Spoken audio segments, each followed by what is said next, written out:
राजनीति चैनल में आपका स्वागत है।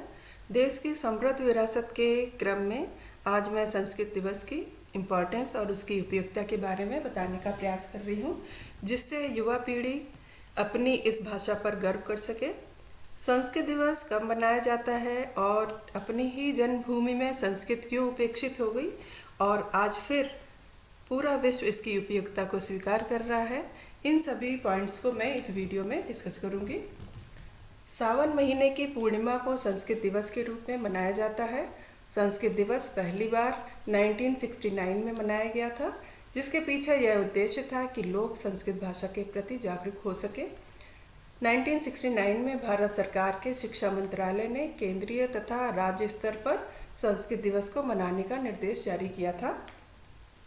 संस्कृत दिवस सावन मास की पूर्णिमा को इसलिए मनाया जाता है क्योंकि इसी दिन प्राचीन भारत में शिक्षण सत्र शुरू होता था। इसी दिन छात्र शास्त्रों का अध्ययन प्रारंभ करते थे। प्राचीन काल में श्रावण मास की पूर्णिमा से पौष मास की पूर्णिमा तक शिक्षण सत्र चलता था। संस्कृत दिवस के दिन रक्षाबंधन होने के कारण ज़्यादातर जगह अवकाश होता है, इसीलिए जिस सप्ताह में यह दिवस पड़ता है उस सप्ताह को संस्कृत सप्ताह के रूप में मनाए जाने की परंपरा अपने देश में वर्षों से चली आ रही है। केवल भारत की ही नहीं, संस्कृत तो विश्व की सबसे पुरानी भाषा है। यह न केवल भारतीय भाषाओं की जननी है, बल्कि अनेक फॉरेन लैंग्वेजेस में भी संस्कृत भाषा के शब्द मिलते हैं। देश विदेशों में हुई रिसर्च के बाद संस्कृत को एक वैज्ञानिक भाषा माना गया है। कंप्यूटर के लिए सबसे उपयुक्त भाषा संस्कृत ही है। विश्व की प्रतिष्ठित वैज्ञानिक संस्था नासा संस्कृत भाषा पर रिसर्च कर रही है कि मशीन लर्निंग में संस्कृत को कैसे उपयोग किया जाए। संस्कृत के पठन पाठन में रुचि कम करने के पीछे यह कारण दिया जाता है कि इसके पढ़ने से कौन सी नौकरी मिल जाएगी और पढ़कर क्या पंडित बनना है। आज का युवा संस्कृत की जगह फ्रेंच, स्पेनिश, जर्मन सीखने में गर्व महसूस करता है। यह हमारी शिक्षा व्यवस्था और सामाजिक व्यवस्था की बहुत बड़ी कमी है कि हर विदेशी भाषा और संस्कृति को अपनाने में गर्व करते हैं और अपनी भाषा और संस्कृति को अपनाने में शर्म और हीनता को महसूस करते हैं और उससे भी दूरी बनाने लगते हैं।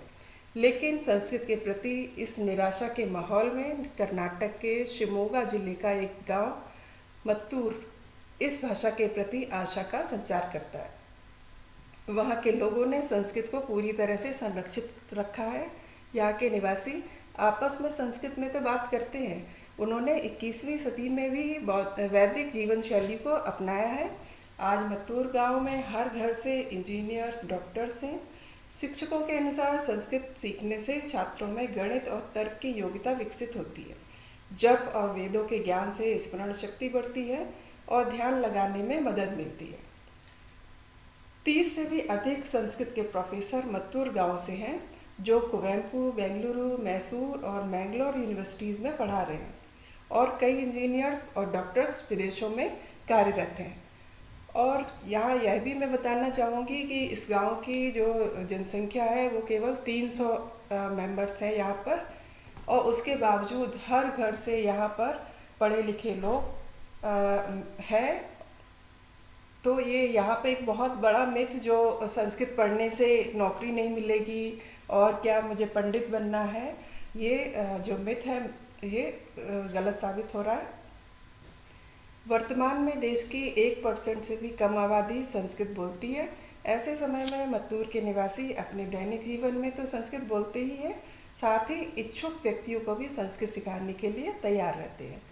निश्चित ही उनका यह सराहनीय प्रयास आने वाले समय में इस प्राचीन भाषा को जीवित रखने में एक महत्वपूर्ण योगदान सिद्ध होगा।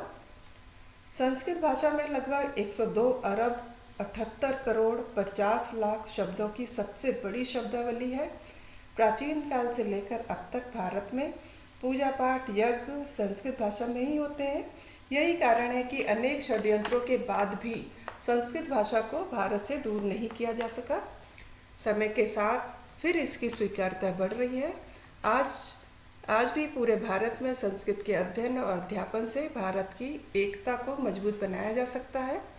इसके लिए क्षेत्रीयता और वोट बैंक की कुटिल राजनीति को छोड़कर आगे आना होगा। सभी के सार्थक प्रयासों से संस्कृत को जन जन की भाषा बनाया जा सकता है।